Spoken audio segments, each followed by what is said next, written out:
अरे कल भी मन अकेला था, आज भी अकेला है।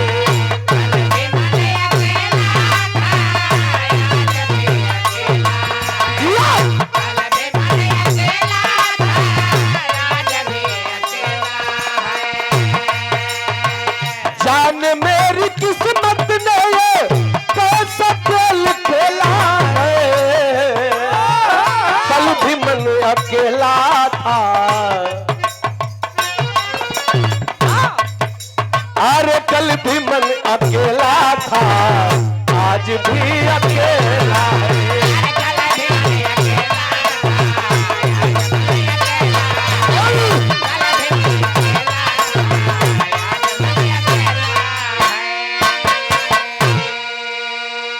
लेकिन इतना भैया लोग बैठल हुआ, अरे जिंदगी के राहों में, अरे जिंदगी के राहों में लाखों जुर्म आते हैं।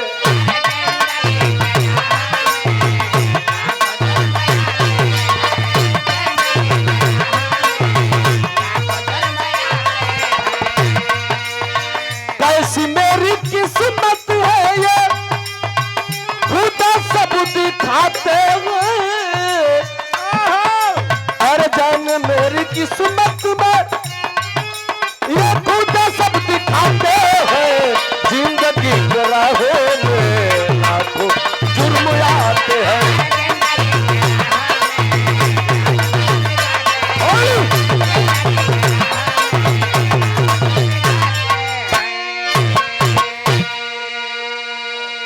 हमेशा हमारा बिरहा का शुरुआत हो गई नजम का लाइन बा।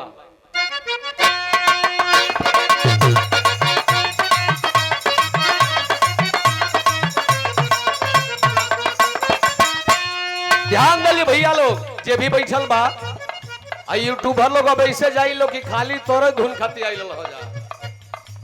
बिरहा ले लो तो हतना लमहर हो जाए। हाँ बड़ बुझाए लगी। तोरे धुन खाती आवे लो कि काट काट के डालल जाए कि राम केवल को मीनाक्षी ने क्या कही, राम केवल मीनाक्षी को क्या कहा।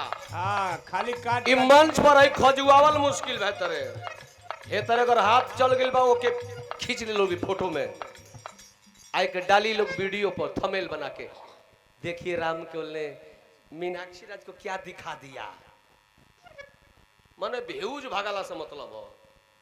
अब खेसारी 20 बीघा दिहला कि ना दिहला यूट्यूब वाला डाल दे सब। और नी चापत हो के जकर मन कर 20 बीघा दे हम दे दे। कहानी का शुरुआत हो गई नजम का लाइन बा। कसम मालिक की,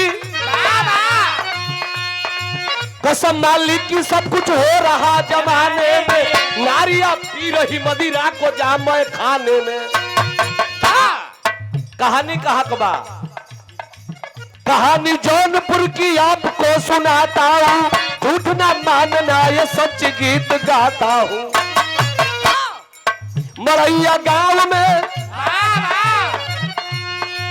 मरैया गांव में एक जोखन बिंद रहते थे। दो बच्चे लेकर गुजर बसर करते थे। प्रधान जी मेन पॉइंट, बेटा नाचता था बाजा वाली टोली में। अब इनके बता दे कि नाचे वाला का को सकेला। बेटा नाचता था बाजा वाली टोली में। कोयलिया कूकती थी जो से उसकी बोली में।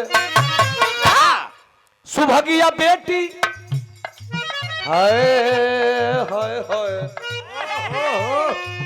अरे सुभगिया बेटी, सुभगिया बेटी 16 साल को बिताई है। बाप बेटे को चिंता शादी की सताई है। अब यह बात समझ लें जा, यही गोलुआ नियर एगो लड़का रहल चिकन चाकन। एक कम यार तोरा कितना जानी मर जी हो कहला से होई। तोरे नहीं तो कुल कंडवे करतन सा डराम कांड बेग कांड। हाँ वो गोलुआ ने लड़का बाजे कर नाम बा किशोर। गरीबी में वो करे का बैंड पार्टी में झुनझुना बजावे। अकेले बाबूजी बड़न ओकर 15-16 बरिस के गो बहिन रहल वाह जवना का नाम बा सुभगिया। उम्र धीरे धीरे अब ओकर टाइट हो जाती हो। ओकर बाबू कहला करे ही तो जिंदगी भर नचबे करबे कि रड़वे रही केहू के बियाह हुआ होई। हाँ किशोरवा कलश के बाबूजी दुनिया में केहू को खेती या बेटी हाँ बिना पति बोले नहीं आ खे। बिना बिहले नहीं खे रहल। हाँ हमरो बहन के बियाह होई कलक तो जल्दी से कर। वाह एक दिन गइल बा संजोग से बैंड पार्टी में झुनझुना बजावे तो ओ समय सेटिंग करता लेकिन व्यवस्थाओं कर बैठत नहीं खे। ओकरा बिहाना भइल वाला सटावा प्रधान जी जैसे आप हमके सटा कह दिले कि मीनाक्षी के कह दी तो हम कह दिले ई शरीर हो सके तबीयत खराब पानी हो सकेला तो अब केहू नमियर गवैया के हम लिया दे तो प्रोग्राम हो जाई। लेकिन है बैंड पार्टी वाला जौन बड़ो सो एमे बैंड पार्टी वाला केहू तो खिसियाई मौत बैंड पटिया वाला एक एगो राखेल सो घरे अपनी पोसुआ हाथी आउ बैंड पटिया वाला रखले रहले गो डांसर उ डांसरवा कोनो से फंस गइला फंस के भाग गई। आउ फोटो देखा के साटा लिखले रहल। अब तो बैंड पार्टी वाला के चरके लगल है सरवन कि साला मरबो करिह सब पैसो न दिह सो साला सुघर सागर देखा के ओकरे पाछे बोढ़ल रेटावा। अब बात बैंड पटिया वाला पनी झुनझुनवा बजावे वाला से एकरे ने एकदम बारो रखले रहल। कलस ए बेटा हाँ बाबू रे रोज झुनझुना बजेबे करे ले झुनझुना बजावे ले हाँ आज करताल ले बजा ले। बेटा रोज झुनझुना बजावे ले वो काम कर तो के 200 रुपये देला हम। हाँ एगो काम कर कि आज तनी ही ले लहंगा चुनरी इज्जत के बात बा केहू के इज्जती पर प्रमोद जाए के बाद तो पहिरले बेटा तो के 2000 रुपया नगद नगद दई आज जितना इनाम पहिए मोय ले ली है। गरीब का लड़का हो बिरहा सुने वाला भैया लोग सोचलस कि 10 दिन झुनझुना बजाई हाँ तो 2000 पाई आई एक के दिन में मलिकारवा कहता 2000 देवे के का दिक्कत है 12 रखल ही बनी चिकन चकन बटल ही बनी चल पहिरिए लही बस तो ये पहिर लियलस। अब बैंड पार्टी में जब नाचे गए तो लिपस्टिक तो ऊ लगल कि बुझाओ कि भैंसा के अथी में भाला मारल हो। देखो ये सुनो एक वाह अरे जिया जिया ढाठा तोहर खेत हमर लाठा। हाँ नाप दे 2-4 काठा मजा ले तड़ो सा नाच ऊंच के आइए गेहूं की डांटी पर गर्मी के दिन में बारात रुकल तो बैंड पटियन के लोग बजा वाला वजह सुत जसो अब वही लेडुरी पर हाँ बाजा वाला सुतल सो आ वो लवांडा का दीवाना एगो बूढ़ हो गई। वाह मैं बची सी झरी गई बा धीरे धीरे लौंगे गई लवंडा बिगड़ के अपन लोअर टी शर्ट पहन के सुतल बकल की ए बाबू घर पोरी आई हो न बड़ा निमन कोमर हिलावत रोले अरे बाबू। अब लवंडा जात के लड़का जे निकल कलश की साला ई दीवाना हो गया मेरा। कलश के चचा हमार घर जबलपुर जिला में पड़ी मड़ई गांव में का बात हो कौन बिरादर हुआ बुढ़ऊ कहल के बाबू हम तो बीन है बीन तू बीन हो चचा ए चचा तो हम तो बीने हैं आय रे बेटा बीन हुए तो ई काम को यहाँ से करे लगल कलश की ई गरीबी के चलते काका करीला कलश की बाबू रे अरे हमार दिलावा जीत लिया रे दादा लइका कलश की साला ई कहां ले पहुंची रे माई तू काहे काहे ठातड़ा आई कहां ले पहुंची बुढ़वा ए भैया आखिर जब बात बैठे लगल त लइकावा कलश के चाचा ई बतावा हमनी का बीन बिरदरी ज्यादा है जत कल हां मैं गौवा बीन टोला हाँ कलश के चाचा त हमारे को बहिन है ओकर शादी करे के बा लइका बतैत तो अब बुढ़वा कहता लराह बुढ़वा ए बाबू अगर तोर बहिन तोरे नियर सुगर होई आय हाय हाय हाय अरे तो बिना दहेज को बियाह कोले हमार लइका मलटरी मोएन हो फौज में रहेला। देखो फौजी को बाप बूढ़वा बार रंगीन दुनिया लइका सरहद पर ड्यूटी करता आ ओकर बाप लवंडा पर ड्यूटी करता। हाँ ये खाली बम फोड़ला के चक्कर में बा। कलश के बेटा अगर तोर बहिन तोरा नहीं सुघर होई तो बिया बिना पैसा को कली दिखाई लारा बुढ़ावा सोचता कि एकरी बहनिया से काम हमार चली आए एकरी बहनिया से काम हमारी लइकावा का चली है एकरा से काम हमसे चली दिखाई नेचरहीन बुढ़ावा वो लड़का पर दीवाना हो गई लइकावा लवंडा जात बड़ी चल हाँ खोलो पंडित जी के बोला लेला सचट तने कनारा बनला किनवा के अपने बहन के बियाह तो चलो हित तो के तिलक ना चाहिए तो चलो करो बियाह शादी तय हो गई। जाके लइका उकिसरवा अपने बाप जोखन बिन से कलश की बाबूजी सुभगिया का बियाह तय कर देली। कहां कैले रे? अरे फौजी से कहनी हो फौजी से सार लवंडा कहीं के फौजी बियाह करीन करा बहन से ओके 10-15 लाख तिलक चाहिए। कलश की घबरा मत कनेक्शन जोड़ले बनी कहीं औरी से। दोनों पक्ष तैयारी में लग गई। तैयारी में लगल तब ही बूढ़ावा अपनी लइका के फोन करता हूँ फौजिया का बाप कि बेटा घरे आ जो तोर बियाह तय कदल बनी।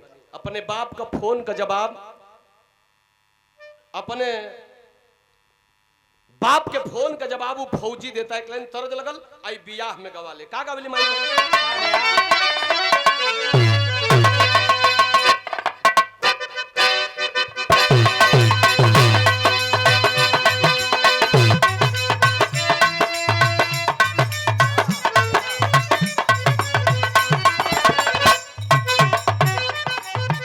प्रधान जी आई तरह देखो साठी के चाउरा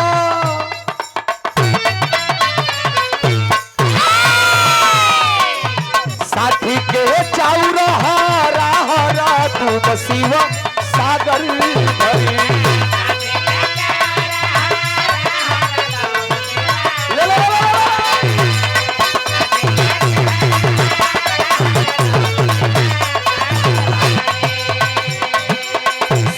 के चाउरा राहर तू बसीवा सागर भरी तुम ही चलेली बहिना अंदाना सीवा सागर भरी हो।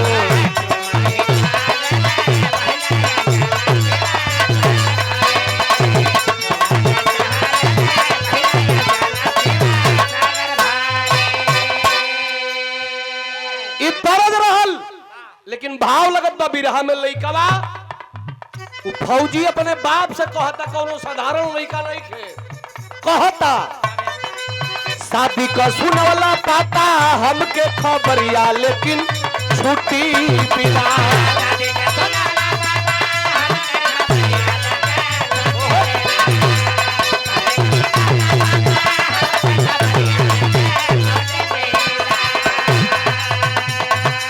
शादी का सुनवला पाता हमके खबरिया लेकिन छुट्टी भी ना हो अधजल में परल मरनो करिया नचरिया पापा छुट्टी ना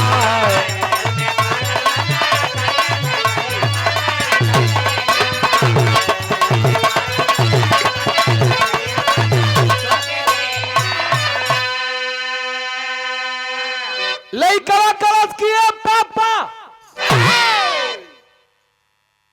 हमसे बिना पूछले हमार तू बियाह तय कर देला। ई बतावा हम फौजी हई सरहद का ड्यूटी करीला जब मन करी तब घरे ना चली आई कंधा पर हिंदुस्तान का बोझ बा। ए पापा तो के हमारा से पूछ के हमार बियाह न तय करे के चाही।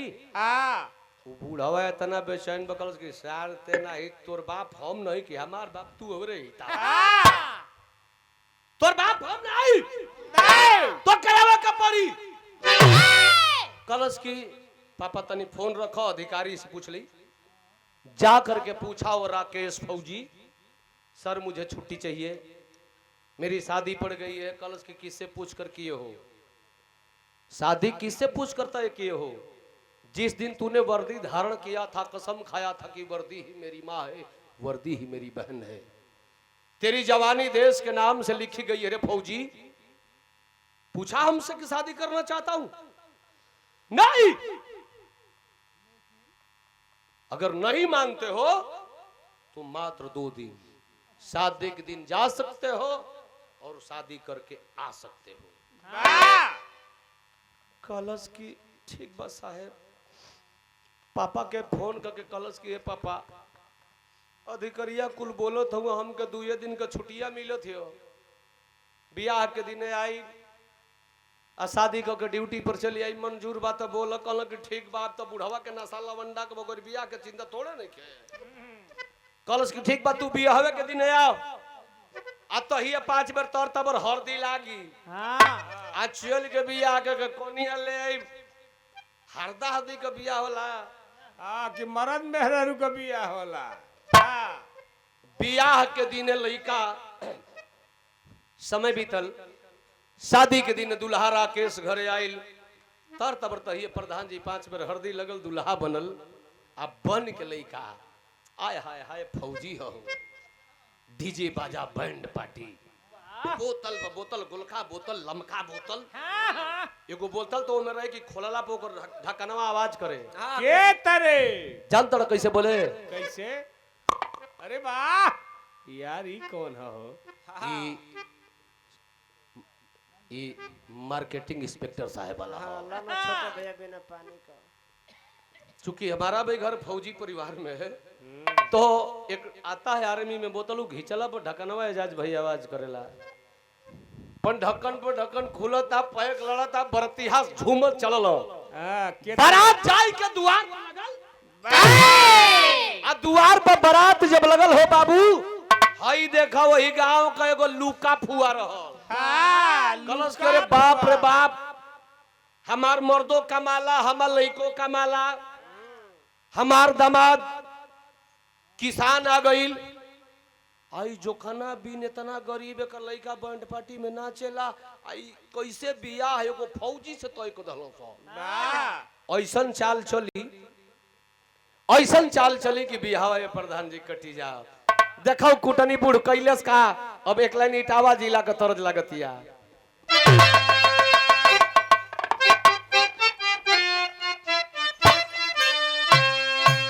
मुलायम सिंह यादव जी के जिला में माता बहनी तर्ज के गावेली नाचेली।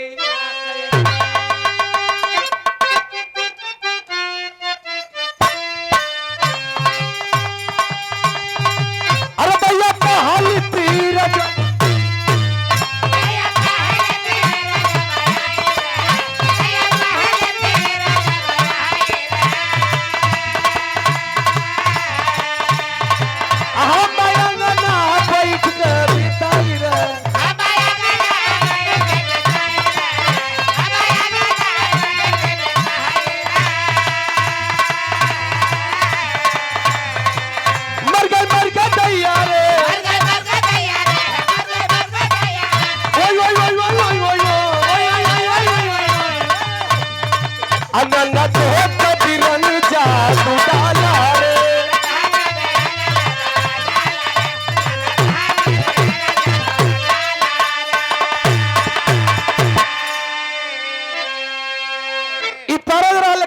बिरहा पर है। तरजिया से सुघर भाव बिरहों में कवि जी लिखले बानी। कुटनी बूढ़ गई जैसे मीनाक्षी करवटल बड़ी, ऐसा ही सुभगिया अपन घर में कोना में करवटल बिया। कुटनी बूढ़ गई, कलश किए बेटी, कलश का रे चाची, तोरी दुल्हावा के तोर बाप देखले बा? अतना रे चाची, तोर भाईवा देखले बा? कि नारे चाची, तो तोर करम जरी गई। तू कहे तना काचा काचावा सामान, तोर मरद बुझाता कि साला 55-60 बरिस के बाबू फौजी जरूर बा, लेकिन कोई लड़का का बाप की उम्र खबर है बेटी। चढ़ावत या कहलस का कहलस?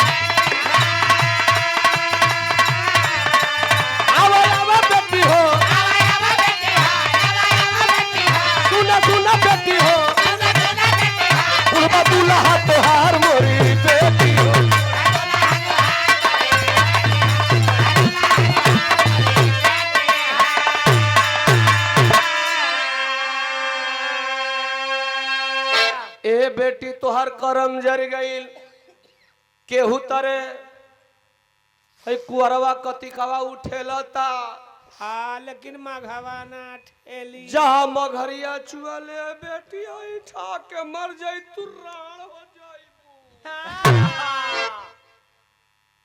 अच्छा कौन लड़की होई कि उम्रदार लड़का रही तो बियाह करी। हाँ अब तो वही है भैया कनियावा घर में वही कोना में सुतले के सुतले रह गई, न हिलतिया न डोलतिया न बोलतिया। हाँ हमर बाप हमर भाई ऐसन काम कदल सा हमर बूढ़ मर से बियाह करतन सा हमर माटी अलखछरे फसी। इससे बढ़िया हम बियाहवे ना करो। हाँ लई है चढ़ा दिलस कुटनी अभी कोप भवन में बैठ गई जे कहते हो बियाहे वाला घर में कि हम बियाह ना करो। आखिर द्वार पर बारात आइल बा बाजा बजता फर्स्ट क्लास का राकेश फौजी दुल्हा गांव के लोगन की मन के मोहता। लेकिन वो करे मेहरारू घर में नाराज होके बैठल बिया ताकत नहीं के कुछ नहीं के करत। ओकरा के कम से कम ताकियो लेवे के चाहे कि राजा जी हमर कैसन बाणे। हाँ लेकिन ओकरा बात पर विश्वास करके वही घर में बैठल हो। आखिर बाप जोखन बिन सोचता न कि महतारी ओकर नइखे माई मरी गई तो ओकर माई बाप दोनों हमें हैं हम ही हैं तो चल के देख ली हमर लड़की का करतिया। हाँ बर का पानी घर में नाउ ले जाके दिले बा लेकिन नहैले नइखे तबले बाबूजी पहुंचलन के देखलन कि लड़की के हरदी लगले ह नहैले नइखे तो कहलन कि बेटी नहिलू ना कलश की पापा हमारी आंखें के सामने से हट जा पापा लती हम भूला जाए कि तू हमार बाप हो।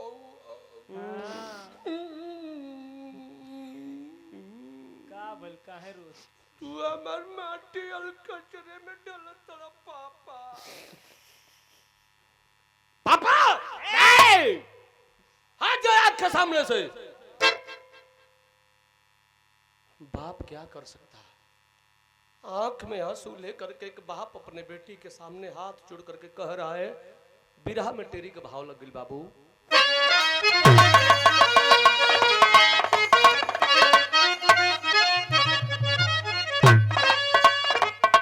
हरे कंगन ने हरे कंगन ने क्या कसूर कर दिया कैसे करो कि बेटी शादी न मंजूर।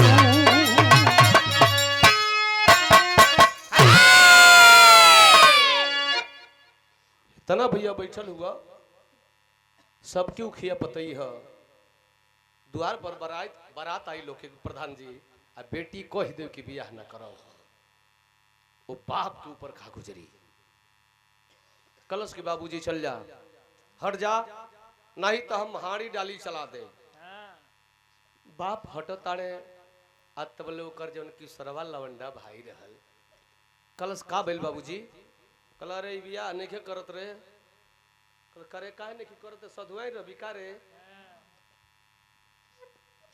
कलश के हम कुछ कर भैया तू हो मत बोला तू ही कुल खेला बिगड़ला भैया। कलश की जुबान चलबी तो काट दे शांति से घर में रहो। बाबूजी जोखन बिन कला कि किशोर जो बरती है उनके कह दे कि बियाह ना होई। कलश करे बाबूजी बारात 3 मन का आवेले दुल्हा सोचेला कितना बढ़िया दुल्हन मिल जाई समधी सोचेला कितना बढ़िया दान दहेज मिल जाई बरतिया सोचेला कौन कौन आइटम खा लेती बेचारा बिना खैले आइल हुई सो अब कोई दिल के बियाह ना करके बेचारा गरी आवत देह से बरतिया उनका कौन दोस्त भाई तवन को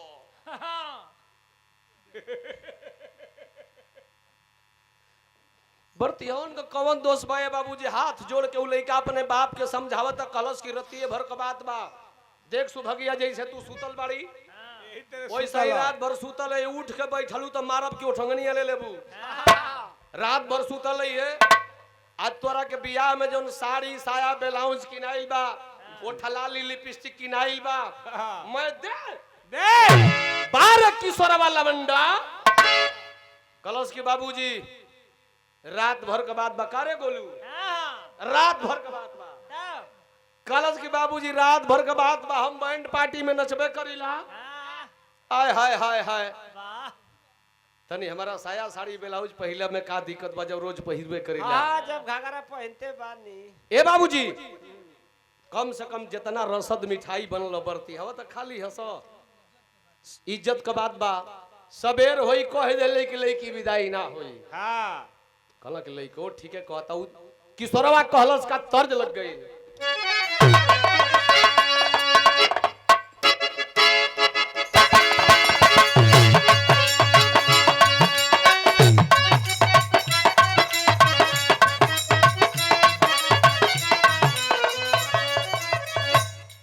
ई तरज हमारा बा इंस्पेक्टर साहब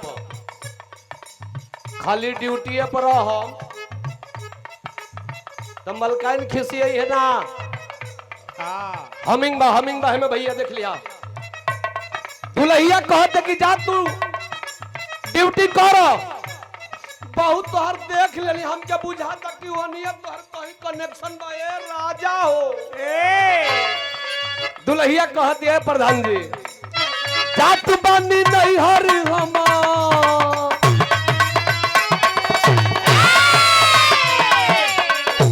अच्छा हमारा बेरी लजा तड़ो भैया अब उन्हें ना लजैल हो अरे गवैयन का कई ओरी आँख खोले हो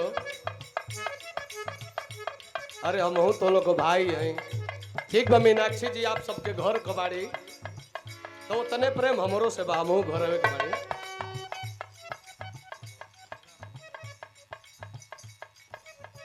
और पूजनी हमारे गार्जियन हमारे राम मोहन भैया और गुड्डू प्रधान जी ये सहपाठी लोग 24 घंटा संग लोग रहेला इंस्पेक्टर साहब आप तो कबो कबो छोड़ के चल जाइला ड्यूटी तो ये लोग न जानत तड़ कि कैसे रहेली जा दुल्हिया कहतिया अरे जात बानी नहीं हरे रामा जात बानी नहीं हरे रामा बड़ा मजा लेला अकेले रह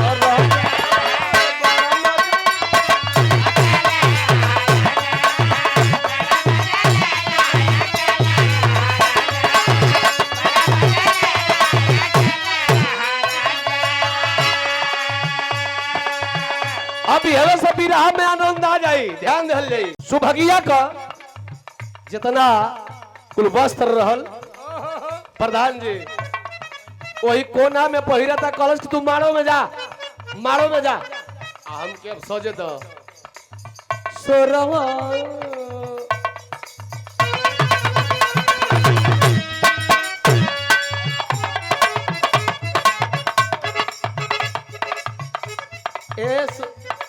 ए अनिरुद्ध सोरहो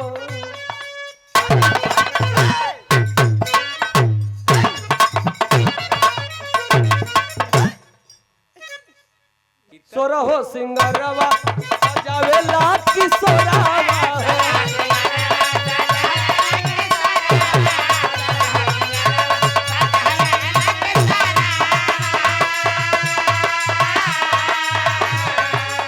नागिन सी चाल चल के घूमेला भवरावा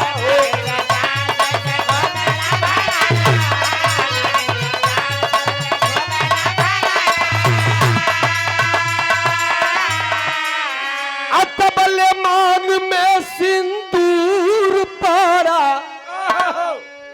झंखे आवेला मरो में चल बाबूजी छोड़ा सब झमेला मरो में चल बाबूजी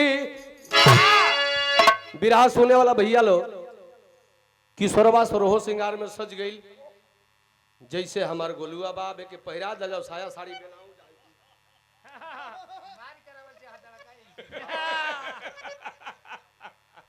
सही बात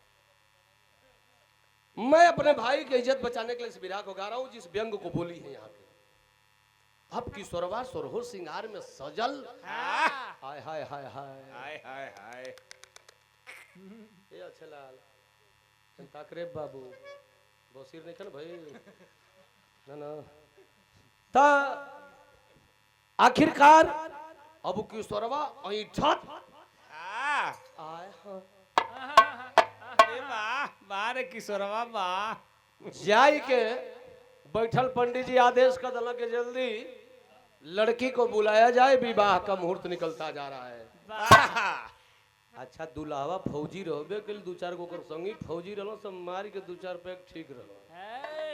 एकर ऐठल जब देखलो सकल सके राकेश, जब तेरी बीवी अपने आंगन में इतना लपेट रही है, हाय हाय हाय हाय बाबू रे जाएगी तो शाम को ही खाएगी। शाम के अनहार ना हुई कि सरवा मने मने तो मुस्कियाता अतौले आदेश कर दे पंडित जी के जल्दी दुल्हा दुल्हन की मांग को सजा दो। अब राकेश फौजी सिंदूर उठौलन आ राकेश रूपी दुल्हन सॉरी किशोर रूपी दुल्हन के मांग के सजा देलस। वाह यही से बिरहा का शीर्षक रहल विश्वास में धोखा। एमएलसी साहब पहला गो बिरहा गाँव की करबर राजनीति में सबका पर विश्वास तो समझो कि तोरो नाश होंगे। प्रधान जी वाह खतरा अपनों से है, जहाँ बहुत अपना गाँव सोचते हो कि हमार होगन वे खाओ के धोखा करत हो ना, जो नपच के मुर्गा खा ले पहले ही भाग। अरे आ जाएगी चलो बाबू। हाल शादी हो गई वाह और शादी हो गई हालांकि पहले से तय ना रहल कि ना ही दुल्हन विदाई हुई। हाँ लेकिन अब निफिकिर बिंद जोखन बिंद अपना समधी से कहत कि भगत जी नाराज न होइएगा, कुछ कहना चाहते हैं। घरवा से मलकाइन हमारा फोन कैली है, जब न तब उनका नरे उखड़ल होता। भगत जी ना हो तो पतोहिया एक रात खाती चल जाए, डहर लंग हुल हो जाए। हाँ तनी हमारा घरों का बेटी बहन कुल देख लेती।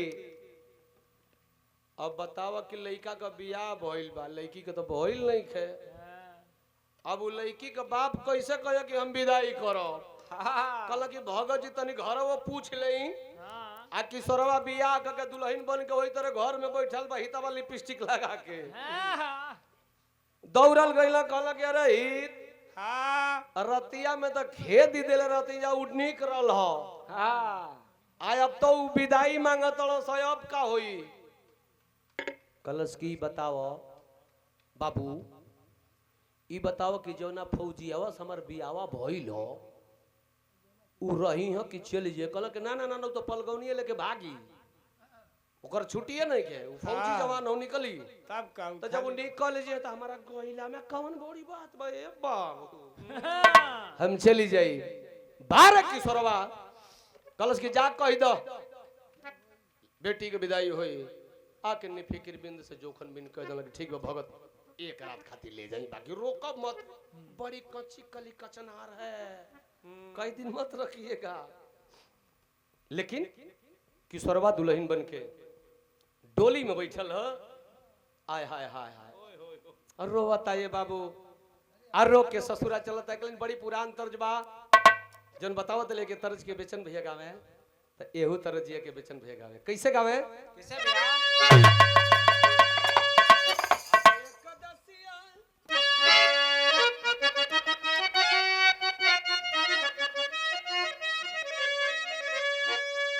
कि आ जाए कदसिया अरे बिहाना तू वो दसिया तेरा सिया के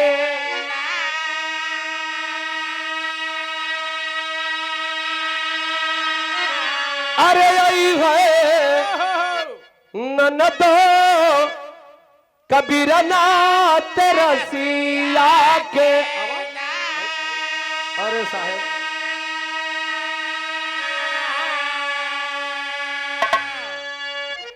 देखिए ये 150 रुपया समझ के बहुत न रजा हो जाएगा ना, आप सब गरीब हो जाएगा। ये पहचान होला, ये ऐसे पहचान होला।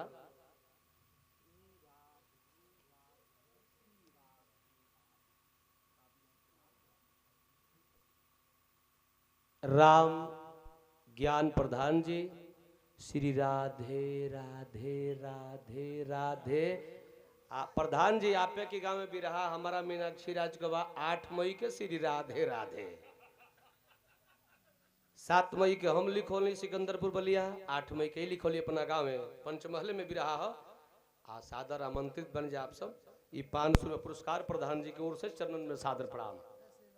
जय श्री राधे राधे, जय भीम नमो बुधाय। कुल हमने कहीं जाए आओ। आखिरकार ए बाबू डोली में बैठल प्रधान जी ओ हरवा टार के आय हाय हाय रोवता हो। आ कहता लइका वो अपने बाप से का कलस कि तारी के हारा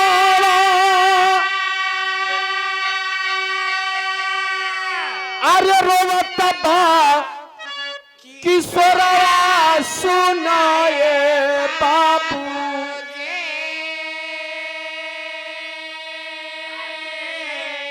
अरे जिंदगी फसल माज धारावा सुनाए बाबू।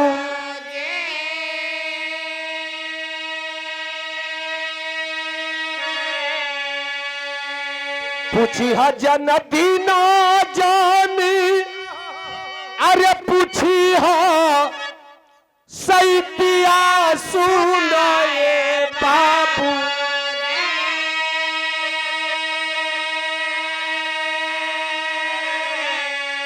अरे नहीं तो हो जाई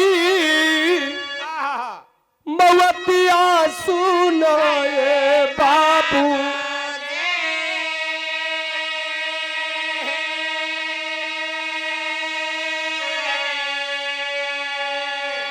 घर अलसा में रहल डोली अंदर ले गलियारे में गइल बिया।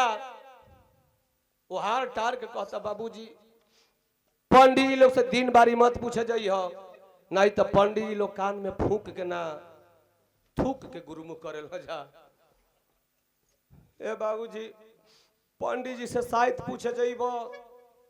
पंडित जी कह दिया कि 1 महीना खरमास बतन निहुरा के पीट के खरमास निकाल दियो तो छोट मंगनी जैसे जाता है वैसे पढ़ दन लेके अंकल तो जा हम जल्दी ले आई। किशोरवा ये गोलुआ गोलू रे अरे बे सुन ना बता रहे हैं तुमको ना ससुरा तो आ गई। आज ससुरा आ गई बा गांव का कुल मेहरारू देखे आवो से कह कि वाह हाय हाय हाय हाय हाय हाय हाय जैसन दुल्हा ओइसे बढ़ चढ़ के दुल्हन। अच्छा एहू के साड़ी पहिरा दल मीनाक्षी के पहिरा दल बिना मेकअप के खड़ा कर देबो तो उन्हों से सुघर लगी। हंसिया एक हंसिया तो जान लेते हैं। गांव के मेहरारू जो ने आओ से कौन से वाह बड़ा सुंदर जैसन राकेश। राकेश से बढ़ करके राकेश साहब ई मने मने सोचता कि अरे तो हम जीवन होई तेवन तो होइए होई। कहिला जाए सही कोनो गांव में गोलू केहू का लइका ना जियत रहल त छोटे पर कानवा नकिया छेदौले रहल त 60 काट में ओकर नाम रहल लोग ध दन नक छेदवा। ओकर नाम एजाज भाई नक छेदवा धरा गइल त 60 काट में प्रधान जी के छेदवो कहि देलो। इना के गरे नक छेदवा सुन ए छेदवा ए सुन सुन सुन सुन वही सही ओकर मेहरारू आइल त ई तनी रहे छोट ओकर मेहरारू मिल गेली बड़ त गांव वाली कुली बतिया उसके सखी बड़ी सुघरिया हाय एक लिपस्टिक तो जान मारता लेकिन बस तनिका एक छेदवे छोट बा सखी हो। उ मेरा रुआ सोचते माई का की सवती हमारी छेदवा के बारे में कैसे जान गई सब। आउ तो जानत नहीं के हमारी मर्दा के कहतड़ी सब। आउ जेव नहीं आवे तेनो के दुल्हन बड़ी सुघर यार बस तन के छेदवे छोट बा पर होला ऐसन हो इहो गइल है तेनो के कॉलेज के दुल्हन बड़ी नीक है बाकी बच्चा देवे छोट बा।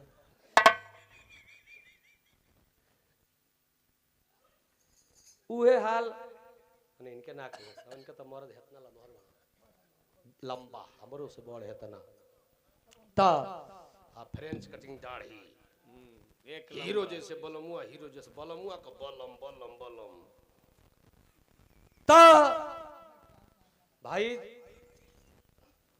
जो सच्चाई है भैया उसको कहना पड़ेगा ना जी लेकिन बात रहल किशोरवा के है बात रहल नक्षदवा के है और नक्षदवा वो सोचा थे कि माई का किसवती हमरे छदवा के बारे में कैसा जल्दी सर रुका है के देखा वहीं के परी आई घचर घचर ताकत इस दोनों गोड़ी यानी के दिखा देते का छदवा छोटा रे माई जौनरियावा बैठल बड़ी स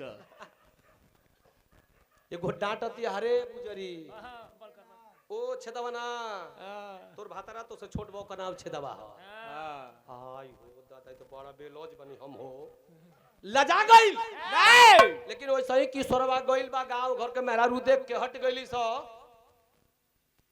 आय अब तो सांझ होन गइल बा अब ये पूका फाड़ के रोवत ये मास्टर का कहता अमाई हो माई आ काहे न हवे महुरावा कियावल हमारी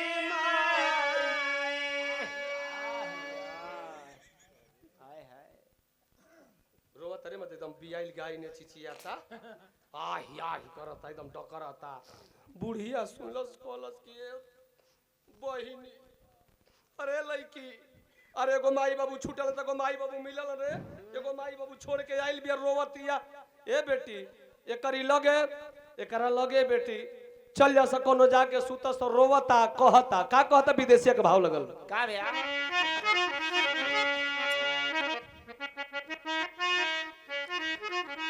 तो धीरे धीरे बीत गईल अरे रात की समैया हो अरे रतिया में जुगुती लगावे रे किशोरा बुढ़िया के दया लगल रकेशवा को बहन रल सीता बुढ़िया कलश की बेटी रे चल जो भौजाई है रोवतिया का जो कर मरद रहित तो ओकरा लगे सुतित तन नदी सोवनयली यही बाबूजी संग से जरिया हो मनवा में फिल्मी गीत गावे रे किशोरा ननद भौजी के लगे सुते आइल किशोरवा कलश के बहिनी अपना भैया के बियाह में बड़ा डीजे पर नचल खबू ठाकल खबू ये नाचने वाला क्या कर सकता है नींद लगल जाति का लवंडा चुतिया गिरी क दिहलस नहीं मीनाक्षी जी के ना भाई हम सॉरी वो अपनी ननद को सवेरे नींद खुलल लड़की का सोचा था कि हम हूँ लड़की आ वो लड़की फिर हमारी शरीर लस फस कैसे हो गई थाकल पिया सरल मुंहल सुतल मुंहल खोजला ना थक के सुत गेलिए सवेरे बुढ़िया कलश के बेटी चल जाना जियो सूज कलश की मम्मी रे हम ना जाइब रे मम्मी तो यहाँ विजयी के धुन लग गई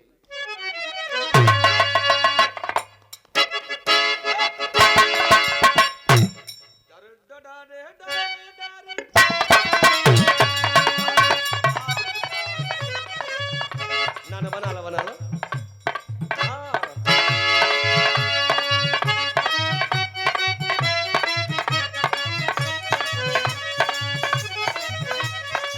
प्रधान जी विजयलाल नीताराज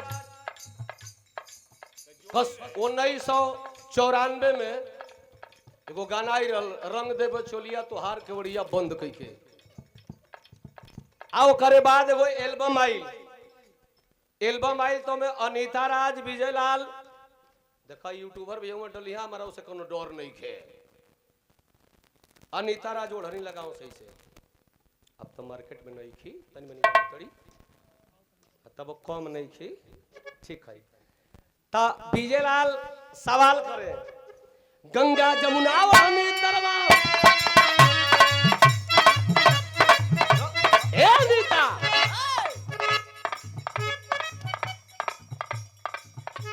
सुन रही हो कली हाँ हाँ बोलिए सवाल करे विजयलाल का सवाल करे अरे चढ़ल जवानी पाके गोरी लइकन के ललचावलू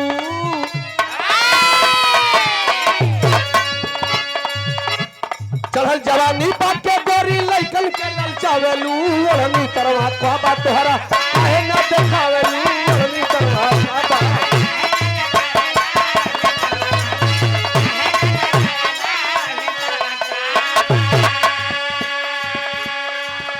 अनीता राज कहे विजयी सुना ढेर बनना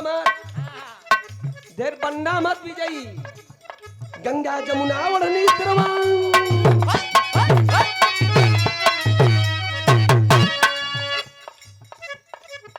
अनीता राज गंगा जमुना ओढ़नी तरवा एक जमाना जानेला काम निकल गईले पापा दुआ के हुआ पहचाने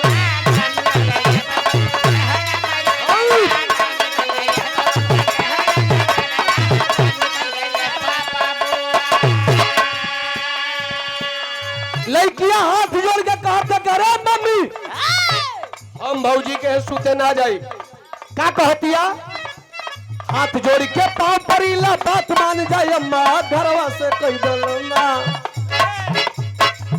ए मम्मी रे हाथ जोड़ के पांव परीला बात मान जाए अम्मा घरवा से कह दलना होई भौजी के बाला निकम्मा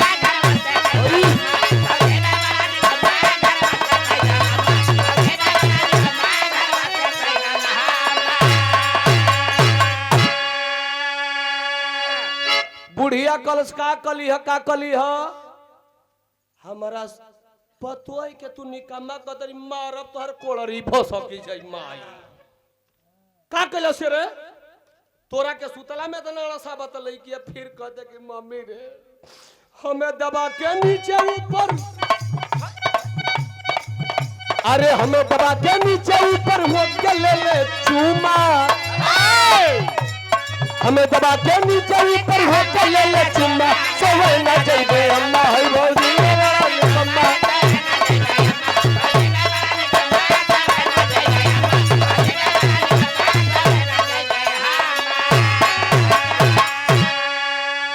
गलत किया नहीं एकदम ना जाई ई नहीं के कहत कि मेरा रुना मेरा रहा बस तोपले कहते कि हम सूतल रही ना तो मम्मी चूमा लेत रहुए बुढ़िया कल उसकी पागल कहे का पदहरू बटले बड़ी तब का हाँ ननो धई पदरा हो भौजा या कुदुरा के गो ले ले तो का हो गेल रे कलश की माई हम ना जाई तब का तब ले ओ राकेश फौजियावा के भाई एगो मुकेशवा रहली स्कूलवा से चली आइल घरे देखलस की माई चिरौरी करती है जात नहीं खे कलश की माई जाए दे नहीं खे जाता जो हम ही जाई हम देखा हो सार का काल घेर ले बा कलश की माई है जो हम जब सोचल के भैया है नहीं खाओ चली आनंद का जिंदगी हम ही भोग ले अब चलल लइका तो हमारा बिरहा का आखिरी तरह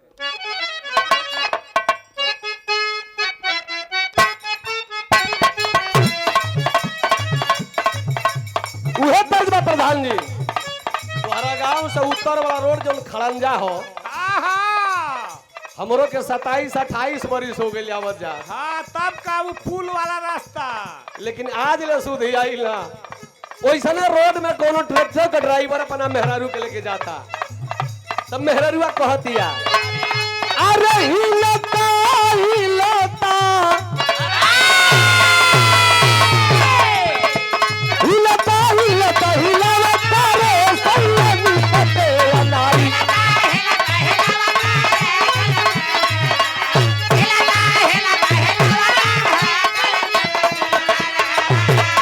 अरे हिलता हिलता हिलता रे सल्लम पते अनाई गचकी में अरे गचकी में डाली गचका रे सयानी पचेला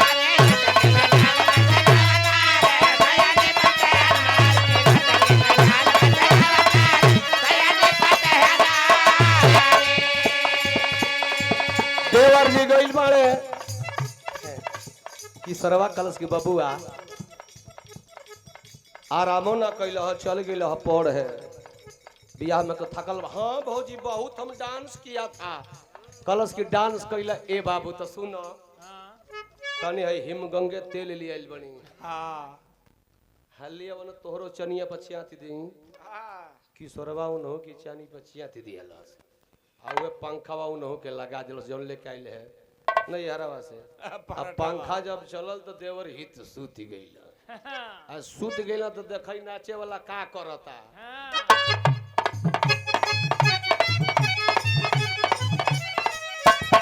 अरे पिपिया सुना देवर के गाना सुनावत रहल एक आध गो गाना गोलस डांसर रहबे कइल आ देवर सूत गइले त कैलस का अरे पिपिया सुना भरम वाला सुरे रतिया में किशोर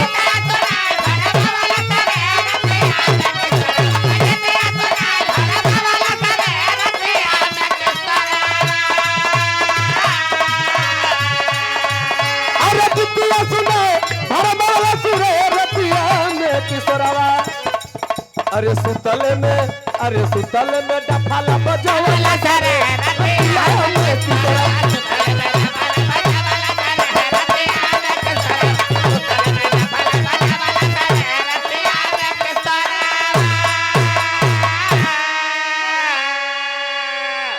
छोटे उम्र का बरहे 13 साल का देवर बा आई किशोरवा लवंडा साला नाचे वाला जो बाचने वाला नहीं है तो घटना कर दिया वो कांड कर दिया देवर भागल जाके कोचिंग में जाके सुतल रही तो इलो ना सवेर भइल में फिर रोता बुढ़िया कलस कहे बहुअर आ मुकेशवा मुकेशवा आ कहतन के भौजी गरम होता हम जहां कोचिंग करला हो जे जातन हो जे चल गेल हई हां अच्छा केहू तेरे साझी के आइल डेरा तक माई भेजे मत महतरिया कलश करे रहती है तो बड़ा चोनरा के गइले जो वो तो कद माई हो ना जाए बिजली के मारल बानर लुकार से डरा हाँ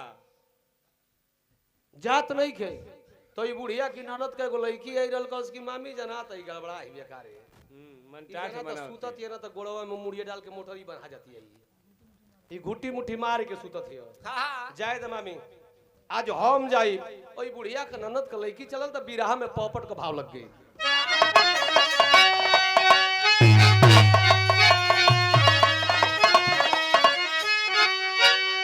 रुका जब गइल ननद के लड़की कलश की एक जना के चतली हिमगंगे एक जना के चतवी नवरत्न ये बड़ा छलकत है एकरा में का डाल दी जो कह कर में करुए डाल दे कि महक जाए करुआ तेल डाल के ए अमर फिल्मी गाना हो ननद के सुनावती है लेकिन उ सजग भी आए बेरी कलश की आखिर बहनियो भागल भयो भागल भयो भागल ई के तेरे सुततिया कि भागावतिया सजग सुतल है लेकिन भैया हो नींद है ना लाग जाई आखिर नींद जब लागल तब किशोरवा गाना न सुना दिल भाई सजगा है तनी जान के खखारतिया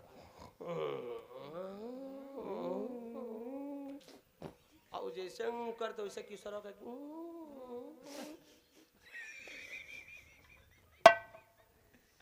ये अपन प्रमोद अपन सेटिंग करता और जान के सांस रुक दे तो ये लवंडा नाचे वाला बाचे वाला ना वो अपन करता ए भैया अब तो धीरे धीरे वो दांत पे दांत बैठौले कल की तनी साउंडवा कम करे तो अब धीरे धीरे करके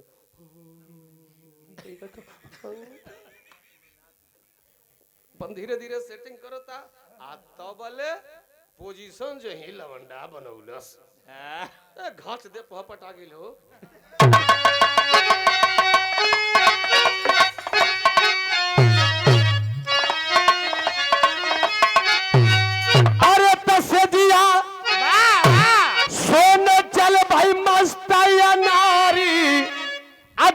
झंखे सारी में अरे यारो मामी दिहलस काम बिगारी झंखे सारी में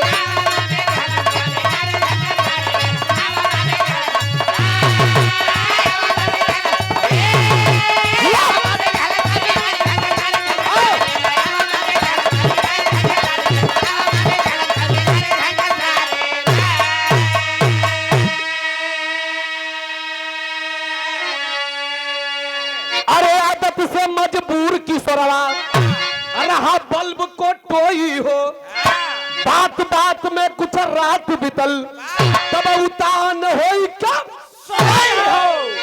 आँख खुलल तब सूख गइल बे क्यारी झंखे सारी में सिंगल देखत खड़ी भइली बा गाड़ी झंखे सारी में जैसे अपन करतूत शुरू कैलस लड़की चिचिया थ मामी रे मामी दौड़ मामी तोर पतो ही नहीं खे आई मामी तोर पतो है आ गई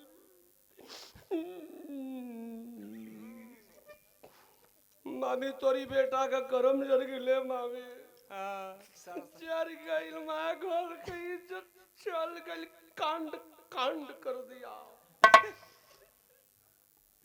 बुढ़िया कलश की खबरदार ननद कलई की हो हमार सीता ऐसन पतो होई हाय हाय हाय कलश की सीता कहत तो तने कर फीता टो ना मामी कविता कबा हाथवा ध के बुढ़िया का करे सीना पर लगौलस त लगन का दिन रहलो गरी ठीक ठाक रहल सुई लगवा के अपन व्यवस्था ठीक है हई इतना बैंड पार्टी में कुल नाचत हुए जड़ा को थोड़े हुआ ये कुल मर्दाना वसे कुलनी के मेहरा लेके बनो से साला खाली बनौटी में पर फसौले प्रधान जी तनी सीध कीजिए आप गांव के प्रधान रहे हैं पहले लोग सुनने में आवे हमरो उम्र 48-49 वर्ष हो गई आज ले भी कोई क्षेत्र में ही ना सुनले कि फलाना कहीं जड़ा लइका भइल बा आई साला पता नहीं कहां से रोज पर भुर भुर भुर भुर भुर भुर भुर रंग बिरंग का आवल करतन सब का खाली कलकत्ता में ही जड़ा पैदा होलन ये अपन पेशा है अपन बनौले बन सरोजी रोजगार चलत सब आखिर बुढ़िया कलश की बेटी अब एकर चेक हम नहीं कर सकत एकर चेक एकर भरोसा एकर पर एकर बेटा करी रुका एगो हाल एगो काम कर लो हमके तनी फोन लगा के राकेश कदस और बुढ़िया अपने बेटा के फोन लगवा के कलश किए बेटा पहुंच गई ड्यूटी पर हम आई पहुंच तो गई अबे नहीं हम तो ये बेटा घरे आ जा तो हर बाबूजी मर गई बाबू कैसे रे पता न कौना खुशी में हार्ट अटैक हो गई है चढ़ देना छुट्टी फौजी लिहलस बाप का मौत पर छुट्टी लेके घरे की ओर चल तनी हवा का बात ये छोड़ा अब तो एक रात 2 रात 3 रात बीत गई अब वो किशोरवा का बाबू अब लेके अपन चौथ सौत पहुंचो तन के चली ली आई गइल बना 3 दिन से पता न छोड़ले बना जियत की मुंह आदि हला सा बाबू चलल हम त बिरहा में अल्लाह का भाव लगल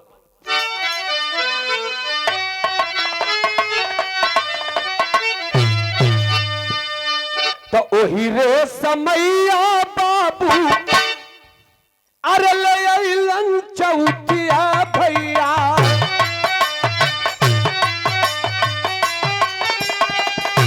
मन मन किशोरा रे लागर सा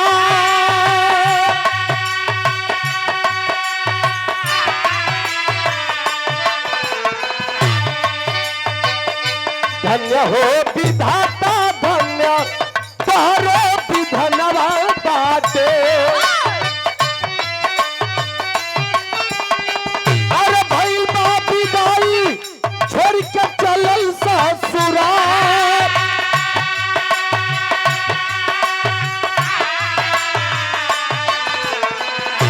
तबले राकेश अपनी भवनवा बाबू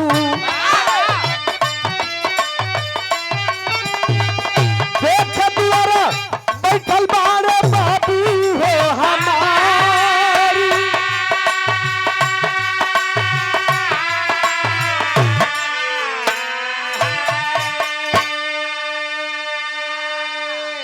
जोखन बिंद गईलन की सरवा का बाबूजी कल के भगत जी ये भगतिन 3 दिन हो गए लड़की का विदाई कर दिल जा बड़ा रोवत हुई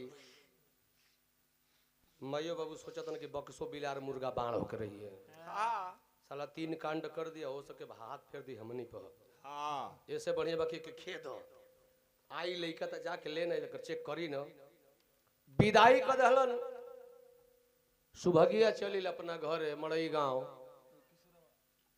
हाँ सॉरी किशोरवा चलिए मड़ई गांव आ अब राकेश 24 घंटा के बाद वो घरे अलन द्वार पर भोर के टाइम में पहुंचलन बाबूजी बैठ के चिलम पर तमाकू चढ़ाई के हुक्का लेके गुड़गुड़ घींचत रहे जवान सोचत कि माई को हुए कि बाबू तोर मर गया बाबू के रूप में दुअरवा पे भूत कौन हुक्का पियत हो हाँ चिल्लात माई रे ए माई ई दुअरवा पे बाबू के रूप में कोनो भूत बैठल हो बुढ़िया रोवे लगला रे बेटा उ भूत ना हुवन उ है तोर बाबू हुवन ई जोन तोर बियाह भइल न बेटा मेहरारू से नहीं खे भइल विश्वास में धोखा हो गल बरे बेटा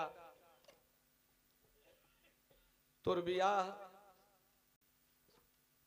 यहन की बतावला के अनुसार कोनो बुझाता कि लइका से हो गइल हां गुस्सा में लाल फौजी उठौलस मोटरसाइकिल बुलेट निकलस मरलस की बट बट बट बट बट बट बट बट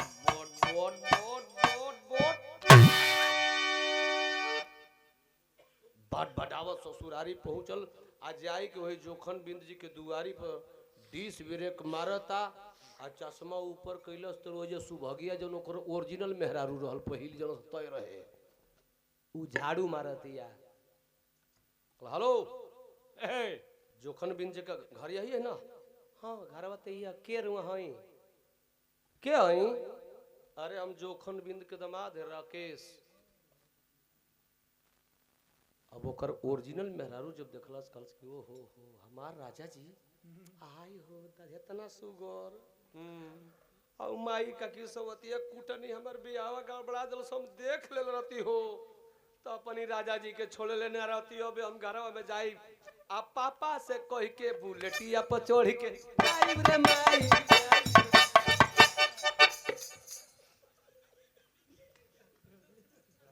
मगन हो गई एकदम लड़की मगन हो गई घर में दौड़ल गई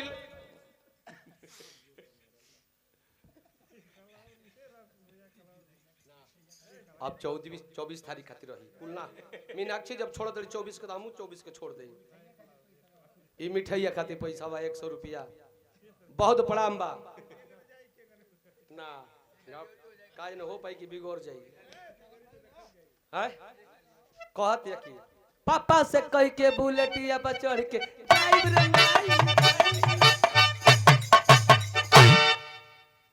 और हम बना दे बिगड़ ला और पूजनीय हमारे भैया धर्मेंद्र कुमार जी 100 रुपया पुरस्कार और 500 रुपया पुरस्कार हमारे इंस्पेक्टर साहब प्रधान जी ये पूरा टीम की ओर से आइल चरणन में सादर प्रणाम बा देखी जा प्रधान जी मनोरंजन में बिरहा गवाइल है कि अन्यथा न लेवे के बाद हर प्रकार का बिरहा बा अब मेन पॉइंट पर चल जाई या कहानी भी गलत नहीं है इसको सर्च कर सकते हैं आप आखिरकार देखिए बाप से निवेदन करते कि बाबूजी हमसे गलती हो गई पापा तोहरी गोड़ पे गिरती पापा हमार सैया जी बहुत सुंदर हो पापा तोहर दामाद बहुत नीक हुआ हाँ पापा सॉरी पापा डैडी सॉरी सॉरी डैडी जाने दो अच्छा कौन बाप ना चाहिए कि बेटी न जा कल कि तब बेटी पैसा नहीं खे कैसे मिठाई कल बा पापा आधा किलो जिलेबी किन दो हाँ हम चल जाए उहे लेके तब का गोल की छोट परिवार हो तने में काम चल लिया अच्छा तो फौजी बैठा ले हलस हाँ गुस्सा में लाल किया करके घर में कांड किए वो तो गुस्सियाई लो ऊपर गई ई कांड किया है कोई और फंसने जा रहा है कोई और कांड कैले सोकर भाई आई बेरी विदाई होके जाती है बोहिन, अभी बुलेट दमदमावत लेके जाता, कहीं कहीं ब्रेकर मिले तो मारे ये तो कहे कि ए जी इतना क्यों सटा सटा के मारते हैं, सटाना चाहते हैं का? कॉलेज की साली सटाने की बात बोल रही है। चल चल घरवा, तोर नासा में हम जितना कांड कैले बड़ी मैं कतल में डालब। चल चल घर चल, तोर नासा उतारा वही है। चल लेके गई आ गांव के अपन सब लोगन के बोला सब ओकर टेस्ट करे के। प्रधानो जी आ गेलन, बिहार में मुखिया कुल बोल जलो नहीं हमन के प्रधान जी प्रधानो जी अइलन तो कोनो कोनो मर्दाना रहल उतर रहल वास्तव में लड़की। ई गुस्सा में लाल फौजी दुशासन जैसे बन गई। प्रधान जी डांटत हो करे पागल तू तो पढ़ल लिखल बाड़े, तोर माई बाबू निरक्षर हुअन, तोर इतना सुंदर औरत आ गांव समाज के सामने तू अपने औरत के नंगा करत रे। तो फौजिया कलश की सही प्रधान जी कहत रहा, बतावा 3 दिन खाती आई लड़ते के मेहरारू से मेहरारा बना दिया हमार घर वाला। ऊ कह जाना था कि दूसर कोनो आके कांड के ले रहे, कहता कि 3 दिन खाती आई तो ई हाल भइल प्रधान जी, तो ई जिंदगी भर हम कमाई बाई के खेदल करी हस। अरे सुबह सूत मत, चल चल बाई धइलस अलिया के जाए लगल त एक बाबू रोतरन, एक और बुढ़िया माई रोतिया। यहाँ जे भी बैठल बा सबकर पहली गुरु आ सबकर सबसे पवित्र माई। आज माई झरझर झरझर रोवत है कलश की बेटा कहल तो करबे बेटा आपन तन, लेकिन मान ले बात हमार।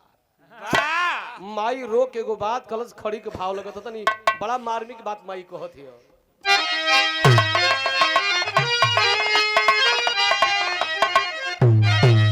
अरे तबले सुभागिया के चल ले लिया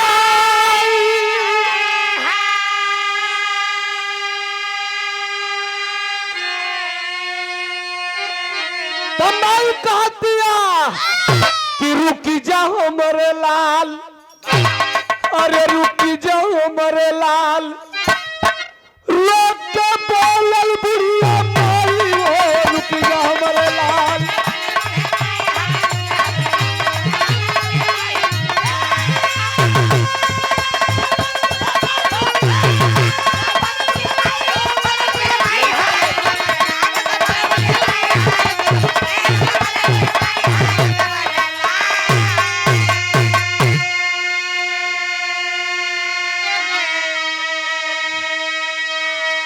माई हाथ जोड़ के रोवा ताड़ी की बेटा लइकन की बतिया पर दिहली न ध्यानो, अब बहु बेटी बोली सब करे कई समानो।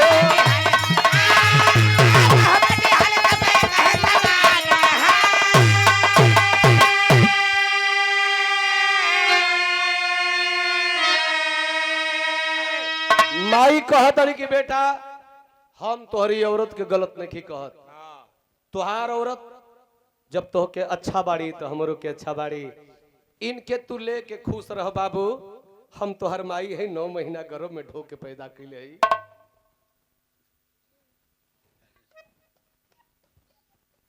और पूजनीय राजेश कुमार भैया की ओर से 100 रुपये पुरस्कार, चरण में सादर प्रणाम, सब भैया लोगों के प्रणाम।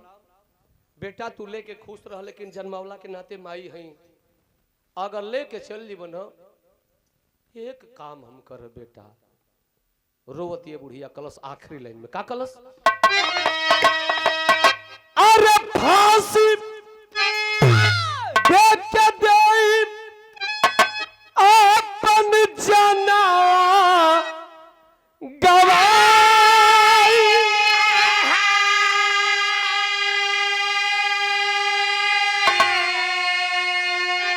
अरे रुक जा हमरे लाल, अरे रुक जा हमरे लाल, रोक कर बोली बुढ़िया माई हो रुक जा हमरे लाल।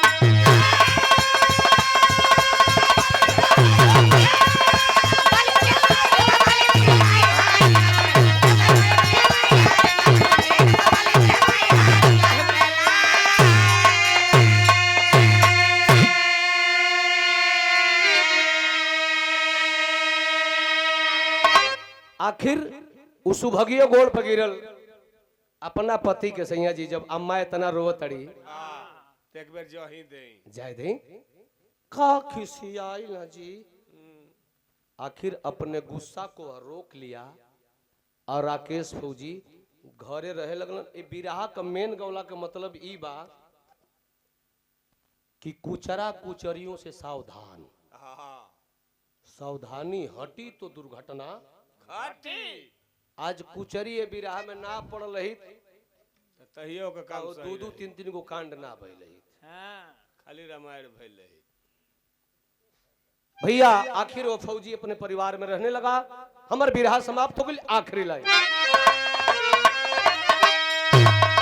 जय जखाड़ गुरु जद्दू लौटन कील हरे फुलवारी गंगा सागर सुबास मितवा श्यामलाल गुणकारी कंगन ने क्या कसूर कर दिया